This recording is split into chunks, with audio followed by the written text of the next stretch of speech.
Voilà. Mais on est essentiellement herbivore. D'ailleurs, on peut être en très bonne santé en se passant de produits animaux. Alors qu'on fasse le choix ou pas d'en manger, c'est un choix personnel. Tu vois, mais il faut informer les gens en leur disant il ne faut pas avoir peur, vous ne serez pas en carence si vous arrêtez de manger de la viande à tous les repas ou du jambon ou boire du lait. C'est ce qu'on essaie de leur faire croire. Hein. Vous ne buvez pas de lait, vous n'aurez plus de calcium, vous n'aurez plus de vitamines, etc. Non, mais écoute, je suis loin d'être le seul à le dire. D'accord, tu as des gens comme Henri Joyeux aussi, qui est un grand spécialiste, un cancérologue, qui alerte au niveau du lait. Et voilà, c'est quelqu'un dont c'est le métier, il est légitime en la matière. Donc voilà, on peut mettre ma parole en doute, mais on peut faire des recherches et on verra que la dangerosité du lait, voilà, fait partie du discours de beaucoup de spécialistes aujourd'hui. Alors justement, là, on nous demande, on nous dit que même les huîtres sont contaminées, 1 sur 2 sont interdites à la consommation. Bon, c'est qu'il y avait un problème à un moment donné, c'est vrai, avec les huîtres. Les fruits de mer, tout ça, ça aussi, c'est... Écoute, moi j'aime bien les fruits de mer, tu vois. Bah ouais, mais on est beaucoup. Mais franchement, j'ai de plus en plus peur aujourd'hui d'en manger. Ouais, sincèrement. J'ai des amis pêcheurs, je vois des amis plongeurs aussi, ils me disent la mer elle est extrêmement polluée. Tu vois, tu as surtout les déchets, tout ce qui est, je te parlais de la baie de Marseille, là, qui rejette en fait les eaux usées. Donc ils sont traités, évidemment, mais on a vu qu'il y a quand même des perturbateurs endocriniens qui vont aujourd'hui dans la mer. Donc ça affecte les poissons, donc ça va nous affecter nous, irrémédiablement, tu vois. Donc voilà, je suis de plus en plus attentif à ça. Mais par contre, j'aime ça, j'adore les huîtres. Quand je vais voir mes amis en Bretagne, à Dinard, tout ça, à Fouinard, j'adore manger des bonnes huîtres, tu vois.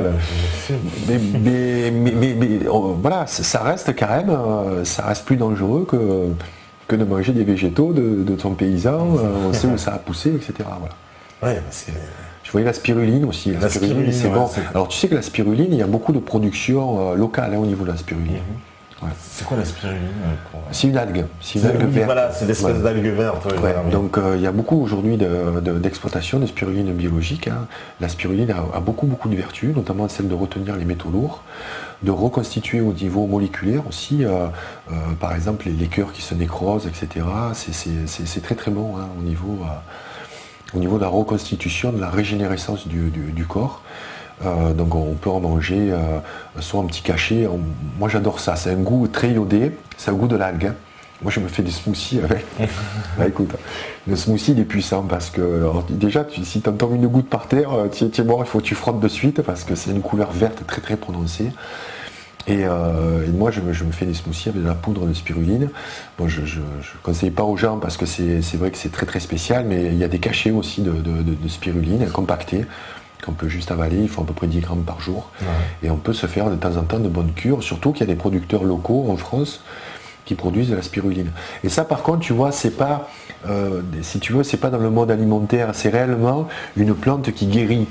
Tu vois, donc voilà, c'est vrai que la spiruline, c'est peut-être, c'est pas occidental comme. C'est quoi, c'est japonais la spiruline Ouais, je pense que ça vient d'Asie, ouais, tout à fait. Ouais. Parce qu'ils consomment beaucoup d'algues en Asie. Apparemment, ouais. Parce que dans la culture asiatique, d'une façon générale, mais ils apportent, je trouve, dans leur cuisine, une espèce de dimension sanitaire. C'est-à-dire que la cuisine, c'est aussi quelque chose qui doit être bon pour la santé, quoi. Pas seulement ça bon. Devrait l'être pour nous aussi. Ouais. Ça devrait l'être pour nous aussi. Parce que nous, je trouve une cuisine plus épicurienne, quand même, de base. Oui, mais riche, tu vois, je regardais des magazines des années, c'était pas très vieux, des années 70, où tu vois les poulets basquaises, les bœufs bourguignons, tu vois les repas, tu dis putain, c'est gras, etc. Et puis ils étaient pas malades, nos parents, tu vois, où ils commençaient à avoir des maladies cardiovasculaires, quand même un petit peu, mais ils buvaient, etc. Mais il n'y avait pas toutes ces molécules chimiques, la viande n'était pas élevée de façon industrielle. Tu vois, les produits, réellement aujourd'hui, les produits sont très différents de ceux des années 60-70. Il faut bien qu'on le comprenne, quoi. Même les produits naturels, là, que ce soit la viande, tout à fait. La viande, les légumes, les fruits, tout ça est contaminé aujourd'hui.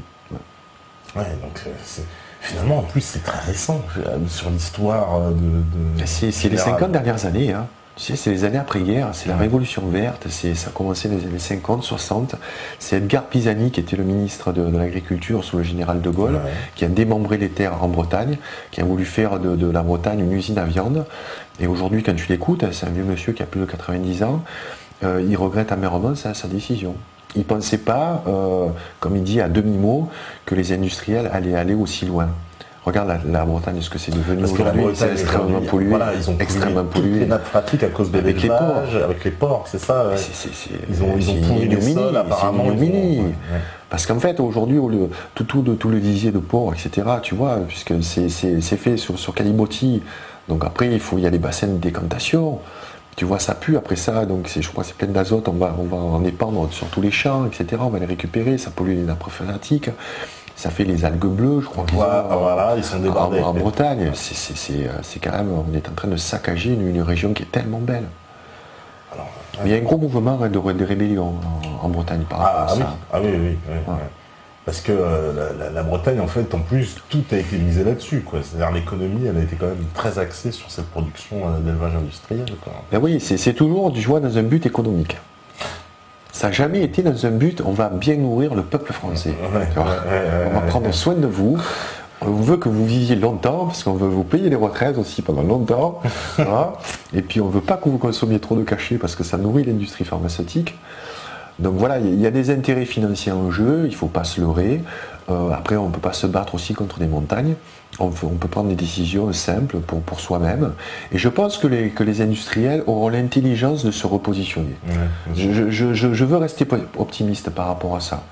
Parce que soit ils n'en ont pas conscience, ou ils en ont commencé à avoir un petit peu conscience, même s'il y a des enjeux financiers, on doit prendre le taureau par les cornes. Alors ça peut être des décisions politiques, j'y crois guère, mais bon, je veux garder espoir dans nos politiques. Mais aujourd'hui, je pense que les industriels auront l'intelligence. Regarde le McDo, par exemple. Je ne sais pas si tu avais connu cette époque-là. Il y a eu une grosse controverse au niveau du McDo, où on a dit qu'il n'y avait pas assez de légumes, etc. Bon, moi, j'ai toujours des hamburgers, donc ils ont mis les salades. Aujourd'hui, il peut y avoir, je crois, des hamburgers végétariens, tu vois. Donc ils surfent sur ces tendances, ces gens-là. Donc voilà, c'est sûr, du jour au lendemain, McDo ne va pas fermer ses portes. Il y a 1600 McDo en France, tu vois. Mais par contre, voilà, ils peuvent sentir, si tu veux, qu'il y a un marché, et puis faire un effort. Et puis peut-être pousser les agriculteurs à cultiver de façon biologique. Il y a une forte demande au niveau du biologique. Tu sais qu'on en importe quasiment 40%. Tu vois, on ne produit pas assez du biologique. Donc voilà, poussons les jeunes. On a du chômage aujourd'hui en France. Pourquoi on ne peut pas revaloriser le statut de paysan? Moi je trouve que paysan c'est un joli mot. Paysan, tu sais que les paysans nous font vivre. Si jamais il y a un effondrement économique, je t'assure, il vaut mieux être copain avec un paysan. Plutôt qu'un toubib ou un banquier, tu vois. Ah ben le banquier ça sert à rien. Non, il ne servira plus à rien ici. Mais voilà, il faut vraiment aider ces gens-là parce que j'ai travaillé un petit peu à leur côté, notamment au Québec. C'est un métier qui est très dur, que je ne pourrais pas faire. Et c'est des gens qui n'ont pas l'aspect vénal, tu vois, de leur profession. Ils ont vraiment de l'amour de leur terre. Ils travaillent très dur. Quasiment, ils n'ont pas de vacances. Tu sais, même quand tu élèves ou que tu as des bêtes, tu peux prendre de vacances. Donc la vache, il faut que tu les traies, ok. Mais les cultivateurs et les paysans, il faut vraiment déjà les rencontrer, tu vois, leur parler. Et puis c'est une profession qu'on doit vraiment revaloriser. Vraiment, surtout en France. Tu vois, on doit montrer l'exemple. La France, c'est... Oui, c'était une tradition. C'est les valeurs de la France, c'est ça. C'est les valeurs du terroir, la France. C'est pas les valeurs américaines, Coca-Cola, KFC, Wonderwa, etc. Donc, non, mais c'est les valeurs de la France, c'est vraiment les valeurs du patrimoine. C'est un patrimoine culturel, c'est un patrimoine culinaire. Regarde toutes les recettes qu'il y a dans tous les départements. C'est énorme, la France. Tu vois, la carte des spécialités, c'est un bonheur. Mais tu sais qu'il y a moi j'ai des Québécois qui rêvent de venir en France et d'autres qui viennent. Surtout pour la bouffe. Non, mais ça ne m'étonne pas. Et en plus, on a des régions extraordinaires. Tu fais 200 km, tu changes de décor. Quand je suis au Québec, aux États-Unis, je fais 1000 km, je vois toujours le décor. Donc voilà, ça il faut aussi apprécier. Il y a la mer, la montagne, il y a voilà, je pense qu'il est encore temps, comme j'ai dit dans le livre, il est encore temps d'en réchapper. il n'est pas trop tard. Il n'est pas trop tard, ouais. Non. Ouais. Parce que c'est vrai qu'on a un patrimoine incroyable et qui est en train de... On a l'impression que tout fout le camp, puisque on autorise de plus en plus, j'ai l'impression, l'industrie alimentaire, en fait, a un peu tout s'autoriser, puisque même dans les produits bio, l'Union européenne a autorisé une part maintenant d'additifs, quoi, qui n'étaient pas prévus. Ils ont dit oui, mais c'est pas grave, ils peuvent aller jusqu'à je sais plus combien de pourcents et ça reste. Alors c'est Christine Lagarde qui a fait passer cette loi au niveau des OGM. Exactement. Et c'est ça, je la cite quelquefois en conférence. Oui, elle est passée juste un mois au ministère de l'Agriculture, c'est sous Sarkozy, de mai 2007 à juin 2007, juste un mois. C'est quoi, un problème d'orientation? Le ministère ne me plaisait pas. Bon, elle est passée un mois dans ce ministère, elle a fait passer quand même une loi qui autorise 0,9% d'OGM à être dans les produits labellisés AB, donc biologiques, sans obligation d'étiquetage. Voilà. Et là, tu te dis, mais pourquoi? Pourquoi cette loi? Et quand tu fouilles dans le passé de Christine Lagarde, elle a travaillé dans le privé, bon, comme beaucoup de politiques, tout ça, mais elle a travaillé quand même pour un cabinet d'avocats aux États-Unis, dont le principal client était Monsanto. Je ne veux pas tirer des conclusions hâtives. Je pose juste des questions. Elle est très liée aux intérêts américains, hein, parce que c'était avec le FMI, la McKinsey, voilà, et elle était, je crois, l'avocat était de Lockheed Martin, de Monsanto, enfin toute l'industrie américaine. Voilà, Roselyne Bachelot avec l'industrie pharmaceutique. Il y a de gros conflits d'intérêts. Voilà. Après, maintenant, aujourd'hui, il faut montrer patte blanche, lorsqu'il y a des conflits d'intérêts, notamment au niveau de la mise sur le marché, tu sais, des aliments. En fait, les agences sanitaires gouvernementales, celles qui doivent protéger en fait notre santé, qui doivent donner un numéro d'agrément de mise sur le marché. Je pensais en fait, moi, c'était ces agences-là qui faisaient des études. Voilà, je veux commercialiser ça, donc c'est l'agence qui va faire le test pour savoir si c'est bon pour notre santé ou pas. Non, c'est l'industriel qui va fournir la preuve que voilà, ça c'est bon pour ta santé. Donc qu'est-ce qu'il fait l'industriel? Donc il a beaucoup d'argent, il va se payer un labo, il va se payer des chercheurs. Et là j'ai appris, et avec le professeur Martin qui me l'a confirmé, qu'une très grande partie des chercheurs aujourd'hui travaillent pour le privé.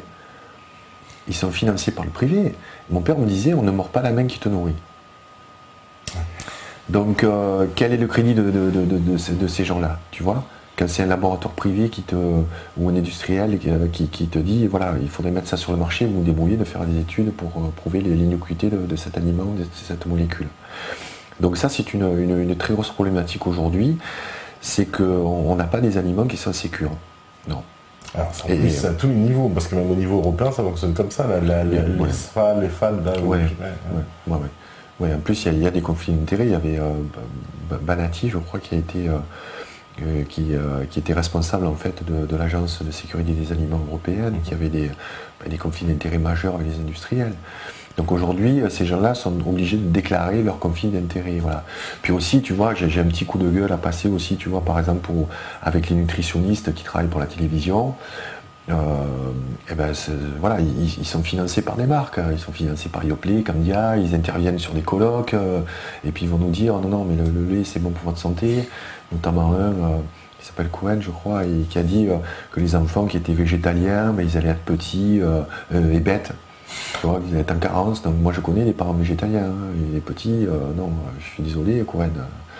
Ils sont pas petits et bêtes. Non, il faut pas faire peur aux gens, tu vois, par rapport à ça, qu'on soit pas d'accord. Je le comprends, mais que tu ne donnes pas des informations comme ça. Pourquoi ces gens-là aujourd'hui, ils ont la parole? Quel est le crédit d'une personne comme ça par rapport par exemple au professeur Henri Joyeux, qui dit exactement le contraire? Ouais, c'est les lobbies pour lesquels ils travaillent, quoi.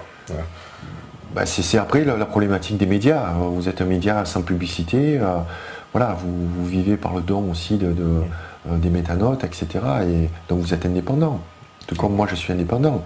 Tu vois, mais les chaînes de télé aujourd'hui sont financées par la publicité. Le gros de la publicité, c'est quand même l'agroalimentaire. Bien sûr. Là aussi, j'accuse personne, mais je pose des questions. Tu vois, pour dire aux gens, voilà, réfléchissez aujourd'hui, regardez à qui appartiennent les médias. Et je ne veux pas mettre tout le monde dans le même panier. Souvent, il y a des reportages qui sont très bien. Il y a des informations peut-être qui sont aussi très bien. Mais aujourd'hui, on se source quand même principalement au niveau de l'information sur Internet. Quand on regarde la télé pour se divertir, c'est une chose, pas trop, ok. Prendre du temps plutôt pour faire la cuisine. Mais Et bien pour s'informer surtout, pour s'informer. La télé aurait dû être un merveilleux, si tu veux, média de formation, tu vois, de diffusion culturelle, et on a vu que c'était un formidable en fait, outil de propagande et de lobotomisation. Ah bah c'est pour ça qu'on a ouvert notre chaîne, justement, pour contrer cette propagande, parce que c'est clair que sur on va dire, sur les médias généralistes, c'est une espèce de logique, effectivement. Toute la publicité, tous les revenus viennent de l'agroalimentaire, donc on va pas se les mettre trop à dos. On fait des petits reportages de temps en temps, mais on n'en parle pas, c'est pas un problème de fond, alors que c'est quand même énorme comme problème. C'est pas... Oui, mais je te dis, il y a des émissions, là, il y avait Complément d'enquête la semaine dernière, sur 3 reportages, il y en avait 2 qui étaient vraiment... enfin pas bidonnés, mais c'était sur l'orthorexie, tu vois, ils vont prendre une fille, en plus ils prennent pas une française, ils vont la trouver à Genève, en Suisse, tu vois. Bon, la fille, tu vois qu'elle a réellement un problème avec son alimentation. Tu prends des cas extrêmes pour mettre tout le monde dans le même panier, tu vois. Et à côté de ça, tu vas faire un reportage sur l'antibiorésistance, qui est un très bon reportage, qui met vraiment en alerte les gens sur le problématique des antibiotiques qu'on mange en fait dans notre viande. Et à la fin du reportage, tu montres un petit qui a 5 ans, qui se retrouve tétraplégique, à être nourri avec la seringue et tout, suite à avoir mangé un steak haché. Et il s'est chopé une bactérie dans un steak haché qui l'a rendu comme ça tétraplégique. Et là tu te dis, wow, ça passe à France 2 ça. Oh. Donc on nous montre des choses. Ouais, c'est vrai. C'est pour ça qu'il faut... C'est vrai. Même sur Canal, il y avait un reportage sur la viande clonée qui n'était pas mal du tout. Mais voilà, tu vois, c'est pour ça que je suis très, si tu veux, je suis très réservé par rapport à ce type de documentaire, parce qu'on nous montre des choses. Tu vois, il y a eu un documentaire aussi sur Coca-Cola, il y a un documentaire de plus en plus sur la viande. Sur France 2, la formule secrète. Ah bah il paraît que Coca-Cola, ils ont piqué une crise à France 2, ils voulaient retirer toute leur pub et tout, ils étaient fâchés. C'est passé, tu vois, est-ce que ça a diminué fortement voilà. Moi je me souviens à l'époque du boycott du veau, on s'est aperçu que c'était du veau aux hormones, tu vois. Il y a eu un très gros boycott de la population française, des consommateurs français, et ça a fait chuter énormément la production de veau, et là ils ont pris les décisions adéquates en enlevant tout ce qui était hormones pour le veau. Donc le boycott est une arme qui est très importante. Ouais, parce que même au niveau de la vache folle, il y a eu l'effondrement des ventes de la viande quand même dans les années 90. Ah, tout à fait. Et il paraît que le secteur c'est vachement quand même, ils ont essayé de changer un peu les trucs et tout. Mais ça a augmenté parce que la viande coûte très cher. Le prix de la viande il n'a pas baissé, il a augmenté, j'ai envie de dire. J'ai pas trop spécialisé. Toi, t'as pas suivi. Bon, ben, ça coûte. Je suis plus trop spécialiste de la viande. Mais ça coûte très cher. Ça coûte très cher. Alors, on nous demandait, voilà, ça c'est Alasso, il dit, est-ce que tu connais le réseau international Citaslo ? Et est-ce que tu pourrais expliquer pourquoi ça ne marche pas en France alors qu'en Italie, d'où c'est originaire, ça rassemble des dizaines de villes ? Écoute, je sais pas ce que c'est. Citaslo. Non, Citaslo, je me renseignerai. D'accord. Ouais, c'est un réseau apparemment. Bon, bah, Alasso. On nous demande aussi, je crois que c'était Chalas, pour un végétalien et qui est sportif. Qu'est-ce que tu me conseilles de manger pour un grand sportif ? C'est un grand sportif. Écoute, j'ai rencontré pas mal de sportifs justement qui sont végétariens, végétaliens, crudivores également. Donc oui, c'est possible de trouver son énergie essentiellement dans les végétaux. Moi, je t'avoue que c'est pas simple, voilà. C'est pas simple. Il faut être quand même bien documenté, il faut bien se nourrir de façon, je dirais, très différente. Il faut consommer pas mal de noix aussi, consommer aussi en quantité, parce que lorsqu'on a un gros besoin d'énergie, en fait, il faut manger de grosses quantités, notamment de végétaux, de fruits, et ça peut poser un problème, parce que ça revient aussi peut-être pas mal cher. Tu vois, donc je suis pas spécialiste en fait dans cette alimentation végétalienne, mais je sais que sur internet tu peux trouver pas mal d'exemples aujourd'hui, et tu as des coachs sportifs avec qui je travaille régulièrement, dont un coach qui s'appelle Mario Bracco, qui est sur Chambéry et qui se positionne, je dirais, spécialiste des compléments comme ça, ou d'une nourriture saine. D'ailleurs, il n'appelle pas ça des compléments alimentaires, il appelle ça des aliments complémentaires. Donc Mario, cette phrase je te la pique. Donc c'est des aliments complémentaires, tu vois. Donc voilà, il y a le pollen, tu vois, qui est extraordinaire aussi au niveau. Tu as le pollen, tu as donc tout ce qui est à base de miel. Donc il ne faut pas avoir peur aussi de consommer des huiles, parce que les huiles ça fournit aussi beaucoup d'énergie. Tu protèges tes muscles aussi en consommant des protéines végétales. Il y a aujourd'hui des compléments, tu sais, des compléments protéines qu'utilisent pas mal de sportifs, notamment dans le monde de la fonte, etc. pour faire du muscle, c'est à base de lait, tu vois, donc des protéines de whey, protéines de petits laits. Donc on a les mêmes types de protéines aujourd'hui à base de riz germé, de pois germé, avec le même aminogramme, c'est-à-dire il y a tous les acides aminés essentiels qui sont bien répartis, et donc ça donne des compléments aussi aux personnes qui font du sport comme ça, et qui ont plus besoin de protéines que les autres. Donc c'est vraiment au niveau des ressources végétales, aujourd'hui, on a beaucoup d'alternatives, tu vois, notamment en France. Ouais. Non mais donc il y a des possibilités. Il y a des possibilités. On n'est pas tenu parce que c'est un peu ça le truc, c'est que des fois on se dit bon bah. Mais on a peur aussi d'essayer, tu vois. On a peur d'essayer. Et puis moi je me trouvais dans la même situation que la personne qui me pose la question. Parce que du jour au lendemain, lorsque j'ai commencé ces enquêtes, j'ai eu un refus, mon corps a refusé, si tu veux, de manger de la viande. Et moi qui étais un mangeur régulier, je dirais, de protéines animales, ben, je t'avoue que j'ai un petit peu flippé, quoi. Je me dis, mais comment je vais faire déjà au niveau du sport, je vais être fatigué, etc. Et ça a été exactement le contraire. Là, j'ai eu un peu une révélation. Je me dis, wow, attends, c'est possible. Donc, tu vas te documenter, tu recherches des informations aujourd'hui qui sont de plus en plus disponibles, et puis tu essayes sur toi-même. Il faut essayer sur soi. Il faut ne pas avoir de préjugés. Tu vois, on risque rien. Tu vois, essayer le jeûne aussi. Le jeûne, c'est fantastique. Le jeûne, un petit jeûne de 3 jours. Ah d'accord. Est-ce que tu as essayé déjà de faire un jeûne? Par exemple, d'arrêter ton alimentation. Tu te prends 2 jours au calme, chez toi, pas de stimuli extérieurs, et tu manges pas du matin au soir, tu ne consommes que de l'eau. Voilà, pendant 2 jours, tu vas épurer ton corps, tu vas activer la régénération de ton corps. Parce que ton corps, lorsqu'il est en privation, si tu veux, il va activer ses ressources intérieures. Donc tu vas le purifier et tu vas déjà te nettoyer. Parce que tu sais, notre corps, c'est comme un filtre. Tu es d'accord avec moi, on mange des aliments, les filtres, je t'ai expliqué les perturbateurs endocriniens qui restent dans les molécules graisseuses, etc. Mais on a des intestins qui sont constamment chargés, on a le gluten qui colle aux parois, etc. Donc tu fais 2, voire 3 jours de jeûne, tu risques rien. Hein. Et tu te nettoies. Donc le premier jour, je t'avoue, c'est un peu dur, tu vois, tu te couches un peu avec la faim au ventre. Mais tu vas dormir super bien. Ouais. Le lendemain matin, tu te dis, bah tiens, tu n'es pas fatigué. Après, la faim, elle part un petit peu, il faut vraiment beaucoup boire. Hein. Et puis alors, tu te décontractes, tu écoutes de la musique, ou tu lis un petit peu, tu essaies de ne pas faire trop de choses, si tu veux, au niveau intellectuel. Quoique moi, quand j'ai fait le jeûne, j'ai beaucoup écrit pour le livre, parce qu'en fait, j'ai l'impression que le cerveau, paf, tu vois, il s'illumine et que toutes les ressources, en fait, tu les as disponibles pour ton cerveau. Et tu perds aussi, parce que moi, me faire à manger et tout, ça me prend un peu de temps, tu vois. Donc j'ai gagné du temps, je me suis dit, j'ai juste à boire, tu vois. Tu dors super bien, tu te rends compte qu'en fait, tu purifies ton corps. Et après, ben, le plaisir, c'est de recommencer à manger, quoi. En plus, là, et là, tu retrouves le goût des aliments, tu te dis. Et puis le ramadan, là, si tu manges pas du tout. Non, du tout. Ouais, mais si tu fais que ça 2 jours, ça va. Quoi. 2 jours. Voilà, 3 jours. Ma femme l'a fait 3 jours, tu vois. Mais tu arrives à faire ça. Et puis là, alors moi, ce qui est fantastique, c'est que j'en ai retiré déjà un bénéfice. J'étais un petit peu fatigué, ça m'a remis sur pied. Quand j'ai recommencé à manger, c'était un bonheur. Un bonheur. Alors on te dit, attention, il faut manger doucement et tout.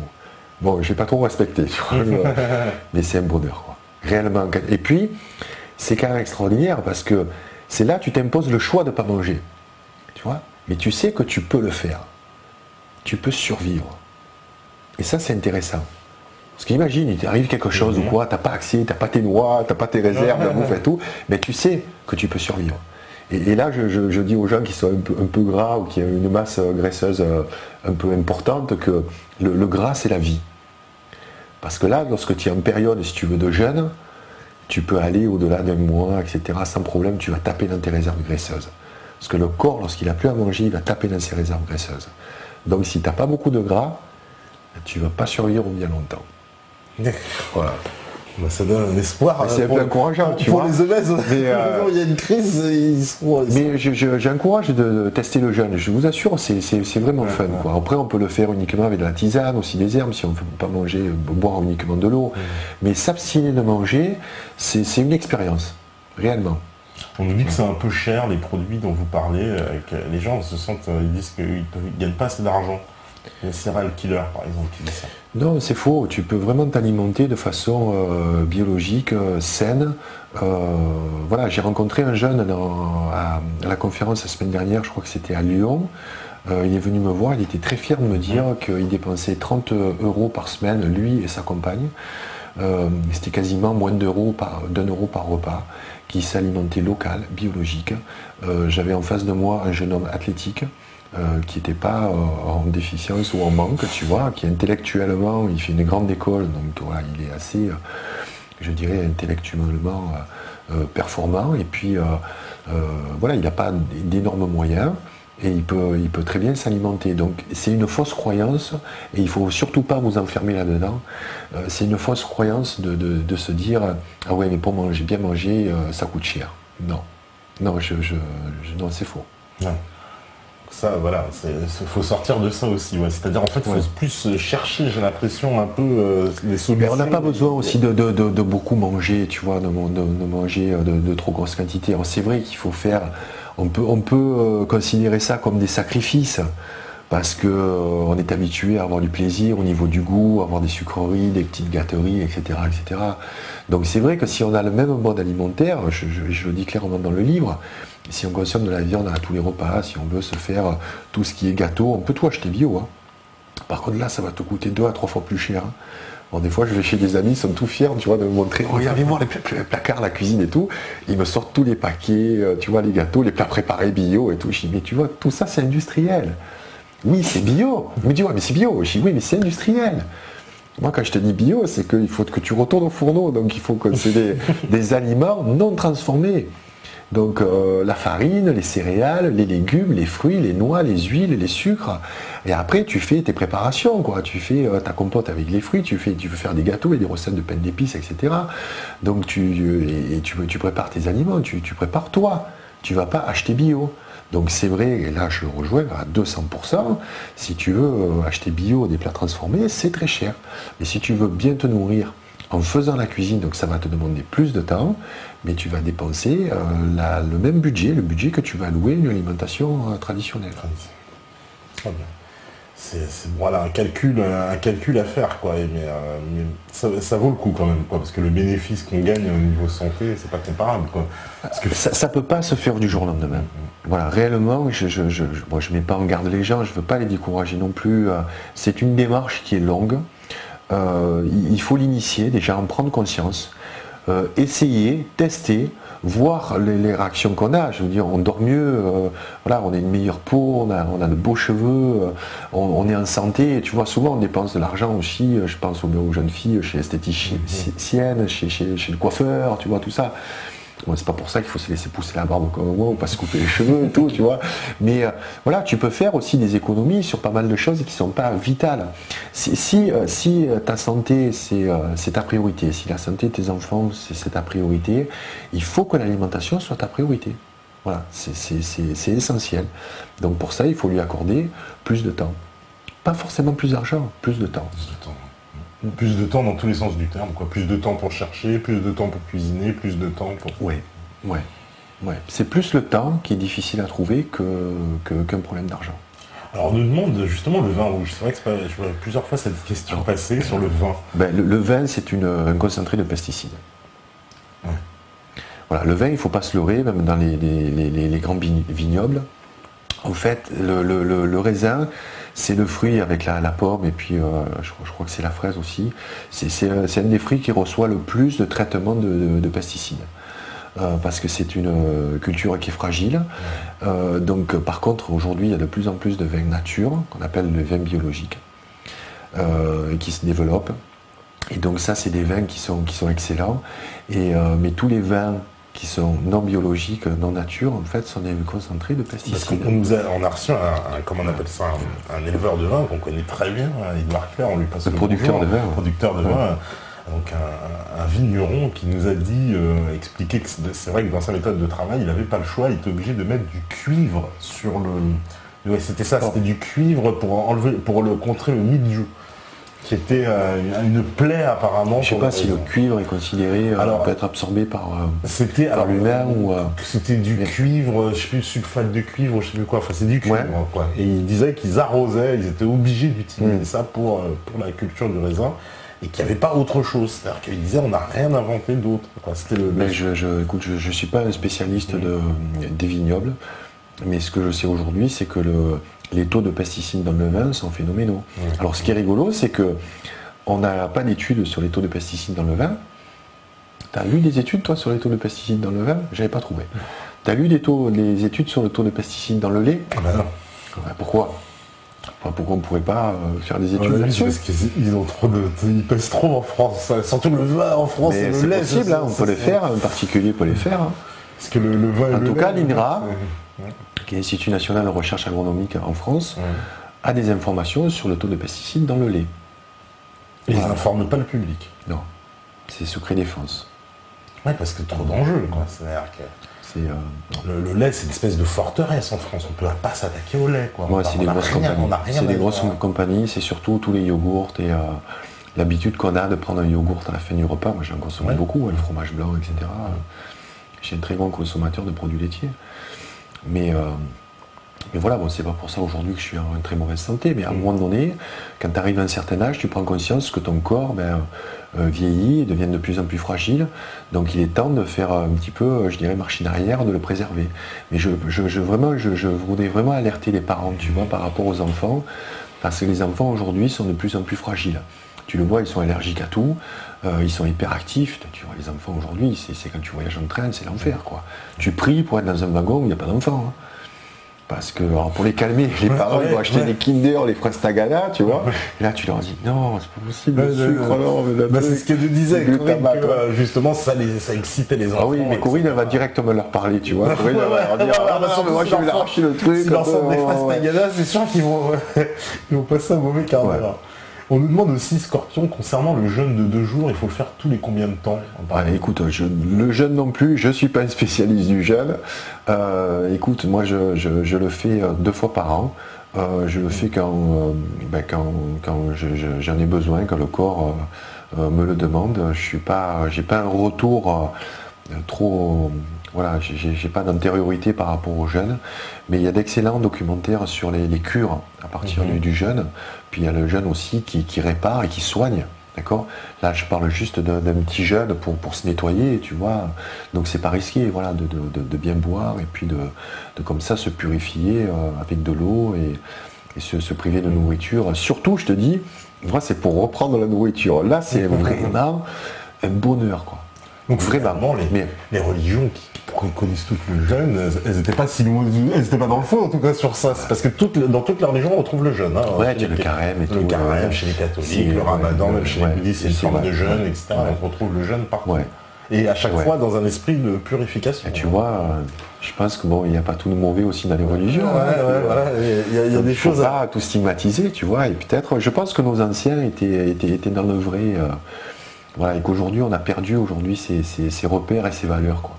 Alors justement, voilà, sur le vin, c'est ce qu'on me dit, la bouillie bordelaise est autorisée en bioculture, sulfate de cuivre, voilà, le cagide. C'est ce que nous avait dit Édouard Clair, parce qu'il disait qu'il faisait aussi du vin bio, mais que même sur le vin bio, comme il n'y avait pas d'autre, on s'était autorisé. C'est autorisé, mais sur le vin biologique, le sulfate de cuivre, d'accord. Ouais, et ils en mettaient, même lui, il faisait une partie de ça. Après, il faut voir si c'est réellement nocif pour l'humain, mais je sais pas. On vous conseille, tu conseilles quand même le petit verre de vin qu'on me dit, non? Non, écoute, je conseille pas l'alcool. Il y a d'autres choses qui sont bonnes pour le cœur, les polyphénols et tout, mais ça va, quoi. C'est encore un coup d'industrie alimentaire, cette histoire de boire un verre de vin. Non, on a des très beaux vignobles en France, voilà. Et puis je te dis, il y a aussi des vignerons qui font très bien leur boulot.